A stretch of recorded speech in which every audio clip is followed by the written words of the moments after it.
Okay, Assalamualaikum and very good morning. Untuk tugasan hari ini, cikgu ada sediakan bahan yang sama, tapi kita belajar macam mana nak jawab dalam bentuk ayat. Okay, jadi cikgu ada bekalkan, cuba tengok sini, teks yang sama, story berkenaan Never Give Up yang kita buat minggu lepas. Okay, jadi apa yang cikgu nak kamu buat, macam sebelum ni kamu just labelkan dia. So sekarang ni dia suruh buat fill in the blanks with the correct answer. Okay, contoh, what is Kevin good at? Dia tulis itu, what is Kevin good at? Dia tanya apa yang Kevin bagus. Dan dia dah tolong kamu untuk jawab soalan tu. Dia dah tulis dalam bentuk ayat, cuma kamu lengkapkan ayat tu. Contoh dia, he is good at apa? Okey, kalau jenis macam ni, kamu nak jawab dalam bentuk ayat, nak lengkapkan ayat dia, kita tengok balik teks. Macam mana nak cari jawapan dia? Okey, kita nak cari jawapan dekat atas ni kan? Okey, kamu nak tahu macam mana jawapan dia, nak cari jawapan macam mana? Okey, sekarang ni kamu tengok dekat ni. Dekat ayat dia tu. He is good at. Dia tulis he is good at tempat kosong. Okey, tengok tempat kosong dulu dan kamu tengok clue-clue penting yang ada dekat ayat tu. Contoh, kita tengok dua perkataan sebelum ataupun dua perkataan selepas. Perkataan selepas dia tak ada sebab dia terus titik kan. Jadi kita tengok dua perkataan sebelum, iaitu good at. Bila dah tengok, kita ingat good at, kita nak cari perkataan good at dalam teks. So kita cari perkataan good at dalam teks. Pergi daripada awal. Okay, baca. Kevin is good at lion dance. Kevin is good at lion dance. Kita dah jumpa balik perkataan good at. Jadi jawapan dia sambung saja selepas good at. Perkataan dia apa? Lion dance sampai titik. Titik. Jadi itulah jawapan dia. Kevin is good at lion dance. Kamu tulis saja jawapan dia. Answer good at huruf kecil tau, lion dance, sebab huruf besar hanya untuk permulaan ayat. Okay, sebab dia dah tulis titik ni, kamu tak perlu letak titik lagi. Okay, jadi kita tengok soalan nombor 2. How did Kevin hurt his leg? How did Kevin hurt his leg? Dia tanya macam mana kaki Kevin tu boleh sakit. Dia dah tolong juga.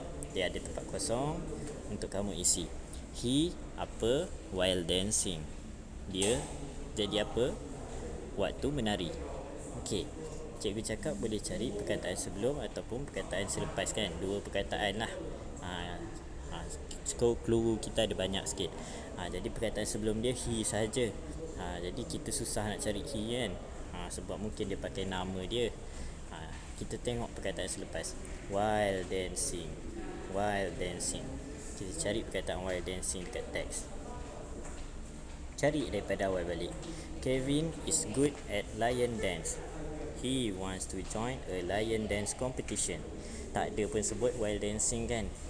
Okay, jadi tak ada jawapan dia dekat situ. One day, Kevin fell down while dancing. Familiar tak? Cikgu sebut while dancing. Itu clue yang kita nak cari tadi. Jadi perkataan dia, kita cari perkataan sebelum while dancing ni apa?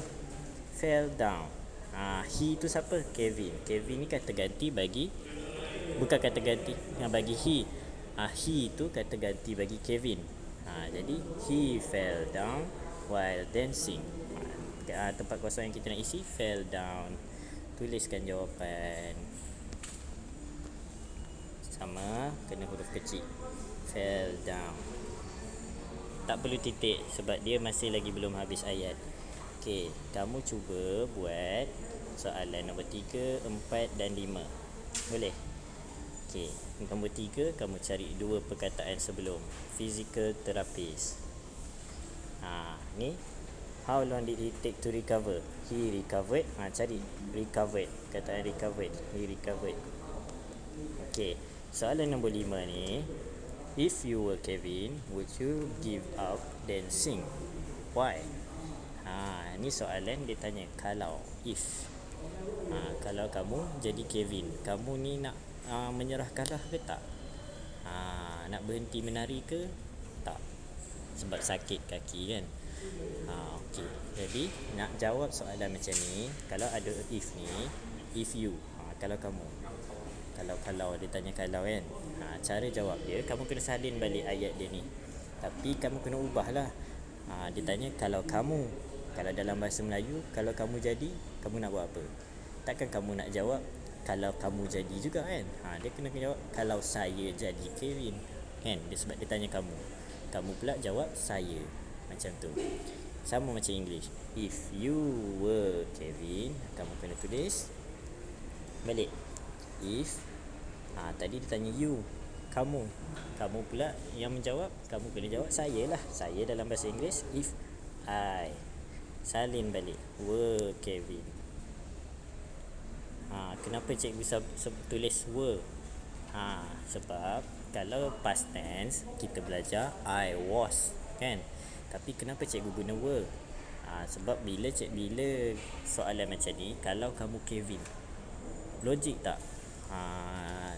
Kalish, contoh Kalish, logik tak? Kalish esok bangun-bangun dah jadi orang lain, jadi Kevin. Tak logik kan? So benda tu takkan terjadi. Sebab tu kita guna were. Benda yang kita takkan jadi. Ataupun kalau kita kata Kalish lelaki, dia tanya kalau Kalish perempuan macam mana? Logik tak esok Kalish jadi perempuan? Tak logik kan? Takkan terjadi Kalish bertukar jadi perempuan. Jadi itu dia kita cakap if I were a girl. Kita guna were, bukan guna was. Okay, jadi berbalik ke sini dah salin. If you were Kevin, kita tukar jadi if I were Kevin. Kita tulis koma. Kamu pun tulis koma. Ikut. Would you give up dancing? Sekarang ni would you. Would you ni macam mana kita nak tukar? Dia tanya would you, kamu pula jawab I would. Sebab you gantikan kepada I. Dia terbalik. I would. Okay, sekarang ni cikgu nak tanya, kamu nak give up ke tak? Kalau kamu nak give up, kamu sebut I would give up dancing. I would give up dancing. Kalau kamu tak nak give up, kamu tulislah I would not. Tak ada salah, tak ada betul. Kalau kamu rasa kamu nak give up, kamu jawab I would give up. Kalau kamu nak tak nak give up, sebut I would not give up dancing. Sebab ni pendapat kamu. Kamu rasa macam mana diri kamu. Jadi tak ada betul, tak ada salah. Macam cikgu takkan mengalah lah. I would not give up dancing. Okay, belum habis lagi. Jangan tulis tanda soal pula, sebab kita nak jawab soalan. Soal ni untuk bertanya. Jadi I would not give up dancing. Sebab dia tanya kalau kamu jadi tu, kamu nak berhenti tak? Mestilah kena ada sebab. Sebab dia kata why. Jadi sebab apa? Sebab dalam bahasa Inggeris kita kena tulis because. Sebab apa?